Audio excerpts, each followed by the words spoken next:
আসন্ন ঈদুল ফিতরে মুক্তির লক্ষ্যে দেশের দুটি বড় সিনেমার শুটিং চলছে শ্রীলঙ্কায়।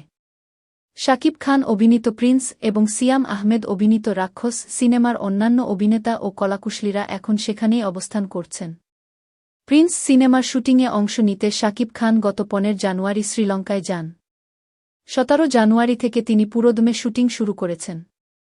আবু হায়াত মাহমুদ পরিচালিত এই সিনেমায় শাকিব খানের বিপরীতে রয়েছেন কলকাতার নায়িকা জ্যোতির্ময়ী কুণ্ডু, বাংলাদেশের তাসনিয়া ফারিন ও সাবিলা নূর। সংশ্লিষ্টরা জানান, আগামী 10 দিন শ্রীলঙ্কার বিভিন্ন লোকেশনে সিনেমাটির দৃশ্যধারণ চলবে।